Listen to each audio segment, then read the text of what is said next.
जो स्वाति मालीवाल केजरीवाल को आधी रात को भी फोन कर सकती थी, उन्हें केजरीवाल से मिलने से किसने रोका? उस दिन असल में केजरीवाल आवास पर हुआ क्या था, ये कहानी अब पूरी तरह से सामने आई है। जब स्वाति की मां ने एक न्यूज चैनल को अपनी बेटी के साथ हुई आपबीती के बारे में बताया, वो कहती है, अभी स्वाति बात करने की स्थिति में नहीं है, ये उसकी लड़ाई है, वो तभी बोलेगी जब सही समय होगा। ऐसे समय में मीडिया मेरे साथ है, इसलिए उनका आभार प्रकट करती हूँ। इतना बोलकर स्वाति मालीवाल की मां रोने लगती है और फिर जो खबरें सामने आती हैं वो दंग करने वाली थी। खबर है कि स्वाति मालीवाल इस बात से खुश नहीं थी कि अरविंद केजरीवाल की जगह सुनीता केजरीवाल को सीएम के तौर पर प्रोजेक्ट किया जाए। वो केजरीवाल से मुलाकात कर ये समझाने वाली थी कि बाकी पार्टियों में और हम में क्या अंतर रह जाएगा। हमारी पार्टी तो शुरू से परिवारवाद के खिलाफ रही है।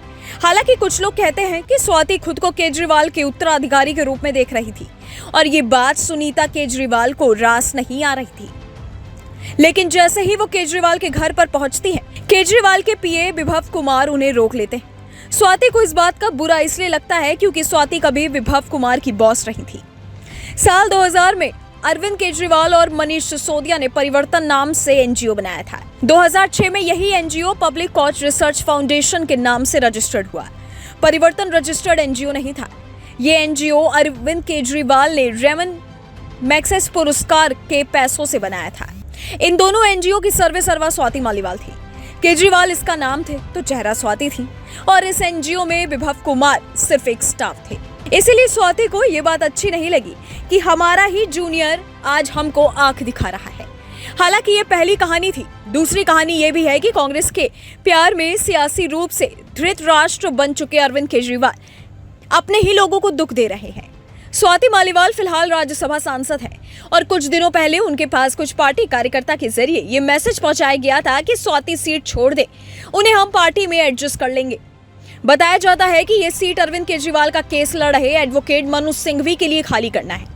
इस पर स्वाति सीधे सीएम से बात करने गई थी। अरविंद केजरीवाल को पता था कि आमने सामने बातचीत में वे कई मुद्दे उठाएंगी, शायद इसीलिए केजरीवाल खुद को पर्दे के पीछे रखना चाहते थे। लेकिन बात इतनी बिगड़ेगी उन्हें नहीं पता था। और अब विभव कुमार पर एक्शन की बात सिर्फ इसलिए हो रही है क्योंकि दिल्ली पुलिस पीसीआर डायरी में स्वाति मालीवाल की कॉल वाली बात लिखी जा चुकी है।